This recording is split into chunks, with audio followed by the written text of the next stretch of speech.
अस्सलाम वालेकुम नाज़रीन, प्रोग्राम अॼु जो सुवाल सां गॾु मां आहियां आवां जो मेज़बान ग़ुलाम मुस्तफ़ा सोलंकी। नाज़रीन, जीअं त मौजूदा सिंधी अदब जी जेका सूरताल आहे उहो असांजो सिंधी अदब जेको आहे उहो आलमी सतह जे अदब सां कुलो कुलाए में मिलाए सघियो आहे या न, या सिंधी अदब जेको हिन वक़्तु सर्जे पियो उन जी कहिड़ी सूरताल आहे, उन बाबति असां ॻाल्हि ॿोल लाइ पंहिंजे स्टूडियो में दावत ॾिनी आहे। नामियारा शाइर आहिनि, अदीब, कालम निगार आहिनि बाग़ी हनीफ़ खोसो साहिबु। त उनखां असां इहो पुछंदासीं त सिंधी अदब जी जेका मौजूदा कहिड़ी सूरताल आहे। बाग़ी साहिबु, तव्हां असांखे इहो ॿुधायो त हिन वक़्तु जेका सिंधी अदब जी मौजूदा सूरताल आहे उहा कीअं आहे। अॼु जो सवाल प्रोग्राम में असां तव्हांजी टीम जा थोराइता आहियूं, तमामु वॾी महिरबानी। ॾिसो, जेको असां वटि सिंधी अदब जे हवाले सां ज़िक्र कजे त ही हिकु अॼु जी ॻाल्हि न, पर सालनि खां वठी जेको सिंधी अदब में लेखक जो जेको किरदारु रहियो आहे सिंध जे हवाले सां, सिंध जे हक़नि जे हवाले सां हिन वक़्तु ख़ासि करे जेका पाणी जो मज़ामत हले पई त उनमें शाइरनि हर स्टेज ते पंहिंजो हिकिड़ो किरदारु अदा कयो आहे। सिंध जेका जुनूनियत जे हवाले सां मुख़्तलिफ़ तरीक़नि सां मुख़्तलिफ़ वाक़िया ईंदा रहनि था, उन्हनि में शाइरनि अदीबनि पंहिंजो हिकिड़ो किरदारु अदा कयो आहे। ऐं सिंधी अदब में त असां जेकॾहिं पोइते वञूं था, ॾिसूं था त महिराण रिसालो, उनखां पोइ सोजरो ऐं सोहिणी, हिकिड़ा असांजो इहे हिकिड़ा वॾा मोर्चा रहिया आहिनि सिंधी अदब जे हवाले सां, सिंध जे हक़नि जे हवाले सां। सिंध जो जेको हिन वक़्तु जो जेको अदीब आहे जिदत जे हिसाब सां उहो हिकिड़ो पंहिंजो वॾो किरदारु अदा करे रहियो आहे। तोड़े जो हाणे हिकिड़ो असां वटि ट्रेंड बदिलिया आहिनि। जॾहिं रिसाला हूंदा हुया, अख़बारूं हूंदियूं हुयूं त उन्हनि जे कालमनि एडिटोरियल जे हवाले सां हिकिड़ी मज़ामत कई वेंदी हुई। हाणे थोरो दौरु जॾहिं जिदत सां आयो आहे त माण्हू उन खां हटी करे सोशल मीडिया जो इस्तेमालु थी रहियो आहे, जंहिंमें तमामु घणा ग्रुप ठहियल आहिनि। ऐं सिंधी अदब उन में हिकिड़ी इहा आहे त असांजे सिंधी अदब जो जेको तर्जुमो आहे ॿाहिरि आउट कंट्री में जेको ॿाहिरिनि ॿोलियुनि में घटि थी रहियो आहे, त हुअणु इहो घुरिजे जॾहिं उहो उन्हनि शयुनि में वञे थो त उते जो लेखक, उते जो पढ़ंदड़, उते जो ॾिसंदड़ हैरान थी वञे थो त हिकिड़े अहिड़े इलाइक़नि में अहिड़े क़िस्म जो अदब सरजी रहियो आहे जंहिंमें पंहिंजे वतन, मिटी, देश जे हवाले सां हिकिड़ो भरपूर मैसेज रखियलु आहे। हा, बिल्कुलु बाक़ी साहिबु, तव्हां तमामु बहितरीनु सिंधी अदब जे हवाले सां ॻाल्हि ॿोल कई, पर असां तव्हांखां ज़ाती तौर ते पुछणा आहियूं। तव्हां शाइरी बि कई आहे, कालम बि लिखिया आहिनि, कहाणियूं बि लिखियूं आहिनि, त तव्हांखे वधीक कहिड़े सिंफ़ में तव्हांखे इहो सम्झ में अचे थो त असां पंहिंजे सिंध जा मसाला जेके आहिनि उन में वधीक उजागर करे सघूं था। बिल्कुलु मुस्तफ़ा साहिबु, असल में ऐं नसर जे हवाले सां मूं आर्टिकल, तव्हां जंहिं वक़्त में मुख़्तलिफ़ अख़बारनि में एडिटोरियल पेज ते कमु कंदा हुआ तॾहिं खां तव्हां आर्टिकल वग़ैरह नज़र मां गुज़रंदा हूंदा। शुरूआती दौर हो त असां मुख़्तलिफ़ जेके करंट इशू आहिनि सिंध जे हवाले सां उन ते भरपूर आर्टिकल लिखिया। मुंहिंजी जेका शुरूआती हुई मूं कालम निगारी खां कई, जंहिंमें सिंध जूं मुख़्तलिफ़ अख़बारूं उन्हनि में कालम लिखिया। त ॾिसो, सिंध जो जेको बि इशू थिए थो त माण्हू, हिकु आम माण्हू में ऐं राइटर खे जंहिं नज़र सां ॾिसे थो उनमें हिकिड़ो वॾो राति ॾींहं जो फ़र्क़ु आहे। पढ़ंदड़ ताईं या उहे माण्हू जेके सुजाग न आहिनि, ख़ामोश थियल आहिनि, लेखक जेको राइटर आहे उनजो कालिम हुजे, उनजी शाइरी हुजे, उनजो नसर हुजे, उनमें हिकिड़ो रूह फूके थो। त मूं शुरूआति जेका हुई कालमनि खां कई, उनखां पोइ मुख़्तलिफ़ सिन्फ़नि ते नज़म आहे, गज़ल आहे, उन ते कुझु शाइरी बि लिखी जेका शुरूआती दौर में सोजरो रिसाले में छपी, इबरत मैगज़ीन में करंट इशू ते नसर में आर्टिकल लिखिया कालम कहाणी जे हिसाब सां, जंहिंमें सिंध जा मुख़्तलिफ़ इशू, कारोकारी आहे, क़तलगिरी, जेको जरगाई सिस्टम, इन्हनि मुख़्तलिफ़ मौज़ुअनि ते तक़रीबन सम्झो त 2000 खां 2500 मुंहिंजा आर्टिकल मुख़्तलिफ़ अख़बारनि में छपियल रहिया। उनखां पोइ हिकु शाइरी जो किताबु जेतिरो मवादु थींदो जेको, छो त ईअं ई त जाम लिखियल हुई जेका पोइ बाद में जॾहिं माण्हू खे शौर ईंदो वियो उनजे फ़न जे हिसाब सां त पोइ उनखे रद्द करिणो पियो। बाक़ी हिकु किताबु जेतिरी जेको सो शाइरी मौजूदु आहे जंहिंमें मज़ामत बि आहे, रोमांस बि आहे। ऐं लिखण जी जेका बाक़ाइदा शुरूआति हुई उहा मूं 1997 खां कई। तव्हां मूंखे इहो ॿुधायो, तव्हां हेतिरा हज़ारनि जी तइदाद में कालम लिखिया आहिनि, शाइरी कई आहे, त तव्हांजो इन दौरान को किताबु अची सघियो आहे?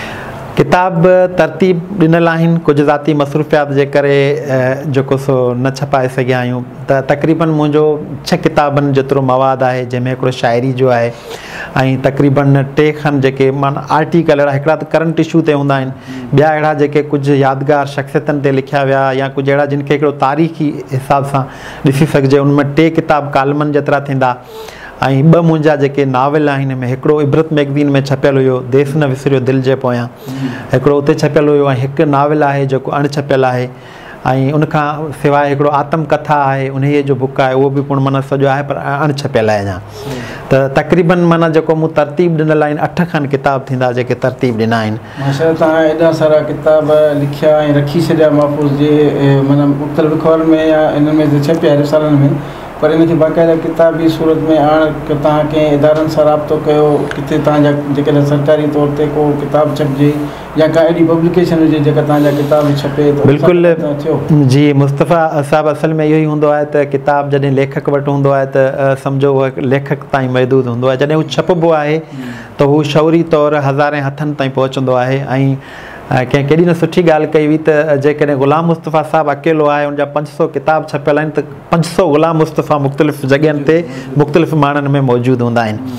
त इहा आहे त तव्हांखे मूं ॿुधायो कुझु ज़ाती मसरूफ़ियात हुई जंहिंजे करे हिकिड़ो इन्हनि शयुनि खे एतिरो न सोचे सघियासीं, या शायदि माना अञा चऊं था त अञा बि इन्हनि शयुनि खे हिकिड़ो तरतीब ॾिजे कंहिं सिटाव सां, त कंहिंसां बि राब्तो कोन कयो। ऐं कुझु दोस्तनि पब्लिशर आहिनि जिन राब्ता बि कया छपाई जे लाइ, पर वक़्तु न हुजण जे करे, छो त किताब खे छपाई जो जेको मरहलो हूंदो आहे उनमें अदब जेको बि कहाणी हुजे, नावेल हुजे, उनखे पंहिंजा औलाद वांगुरु टाइम ॾेई उनजी हिकिड़ी परवरिश करणी पवंदी आहे जीअं हू सुहिणो सुभी थो थी पढ़ंदड़ जे हथनि ताईं पहुचे। बिल्कुलु, तव्हां ॾाढो सुठो लिखो था ऐं कालम बि सुठा लिखो था। यकीननि तव्हांजी शाइरी बि जेका आहे उहा बि मन लुभाईंदड़ हूंदी आहे ऐं शाइरी ॾाढी ज़बरदस्त कंदा आहियो। हिन वक़्तु असांजे नाज़रीन खे को अहिड़ो नज़म, अहिड़ी का शाइरी ॿुधायो जेका तव्हांखे पाण खे पसंदि हुजे। शाइर खे त संदसि जीअं बचा हूंदा आहिनि सभु सुठा लॻंदा आहिनि ईअं, पर थोरो ज़ाती मसरूफ़ियात जे करे ऐं ज़माना ग़मे ज़माना जे करे यादाश्त जे हवाले सां सभु जा सभु आइटम यादि न आहिनि, पर हिकिड़ो ग़ज़ल आहे जेको कोशिशि कयां थो तव्हांखे आउं ॿुधायां थोरो ज़हन ते ज़ोर ॾेई। ग़ज़ल आहे हिकिड़ो, इहो 2 जॻहियुनि ते छपियल बि आहे त भञी आरस जुनून जाॻियो वरी बि हलचल मची उथी आहे। भञी आरस जुनून जाॻियो वरी बि हलचल मची उथी आहे, ख़ुमार वहता लम्हा समूरा जॾहिं बि हू सुम्ही उथी आहे। उदास थी न मलूल माण्हू हिते बि कोई सुकून थींदो, उदास थी न मलूल माण्हू हिते बि कोई सुकून थींदो, अचनि पियूं हू परियां बहारूं ऐं महक भरी मिटी उथी आहे। हयात अर्पण संधा लम्हा वरी बि कंहिंखे वचन ॾिना अथसि, हयात अर्पण संधा लम्हा वरी बि कंहिंखे वचन ॾिना अथसि, ॿुधाई कंहिंजे जॾहिं बि वातां वरी ही दिलि लुछी उथी आहे। रुगो त तूं बि लुछी नथो पियो चरिया ओ बाग़ी हनीफ़ खोसा, हज़ार भेरा वराए पासा अकेली हो बि सुती उथी आहे, अकेली हो बि सुती उथी आहे। वाह वाह, तव्हांजी शाइरी ॾाढी पुरसर आहे ऐं तव्हांजा कालम बि ॾाढा सुठा हूंदा जिन में तव्हां इलाही सारो आवाम जो जेको दर्द आहे उहो उन कालमनि में ओतियो, ऐं यकीननि तव्हांजी समूरी शाइरी सुठी हूंदी। ऐं तव्हां जेको अॼु ग़ज़ल ॿुधायो इहो तमामु ज़बरदस्त हूंदो। बाक़ी हनीफ़ खोसा साहिबु तव्हांजी वॾी महिरबानी जो तव्हां बदीन खां कई असांजे हिन प्रोग्राम में आया ऐं तव्हां पंहिंजे मुफ़ीद मशवरनि सां मुफ़ीद ॻाल्हियुनि सां असांखे आरास्ता कयो ऐं आवाम खे नाज़रीन खे पंहिंजूं बहितरीन ॻाल्हियूं ॿुधायूं। तव्हांजी वॾी महिरबानी। वॾी महिरबानी तव्हांजी जो तव्हां असांखे घुरायो ऐं हीउ मौक़ो ॾिनो असांजे ॾिसंदड़नि सां जो असां मुख़ातिब थियासीं। वॾी महिरबानी तव्हांजी।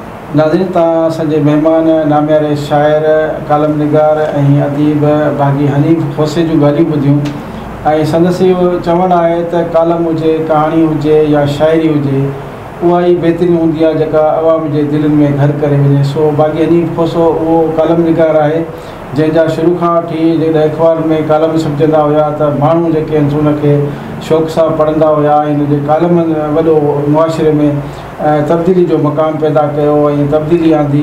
तो बाक़ी हनीफ़ खोसो अॼु असांजे प्रोग्राम में आयो, उन तव्हांखे पंहिंजूं मुफ़ीद ॻाल्हियूं ॿुधायूं, ॾाढा सुठा मशवरा ऐं सिंधी अदब जे हवाले सां जेका ॻाल्हि ॿोल कई त हिन सिंधी अदब जे लाइ इहो मशवरो ॾिनो कि सिंधी अदब असांजो आलमी सतह ते इन जे करे पहुची न सघियो आहे जो हुनजो मुख़्तलिफ़ ॿोलियुनि में तर्जुमो न थी सघियो आहे। जेकॾहिं सिंधी अदब जो तर्जुमो मुख़्तलिफ़ ॿोलियुनि में तर्जुमो थी करे सिंधी अदब खे जेकॾहिं ॿियनि ॿोलियुनि ताईं पहुचाए, ॿियनि ज़बानुनि ताईं पहुचायो वञे त यकीनन असांजो सिंधी अदब कंहिं खां घटि न आहे। उन में बि इलाही सारियूं सुठियूं ॻाल्हियूं जेके हर ॿोली ॻाल्हाईंदड़नि ताईं ज़रूरु पहुचंदियूं ऐं कुझु न कुझु उनजो समाज ते असरु ज़रूरु पवंदो। इन सां ई पंहिंजे मेज़बान ग़ुलाम मुस्तफ़ा सोलंकी खे इजाज़त ॾींदा, वरी मिलंदासीं कंहिं नए सुवाल सां गॾु ऐं नए महिमान सां गॾु। तेसिताईं अल्लाह वाहिगुरु।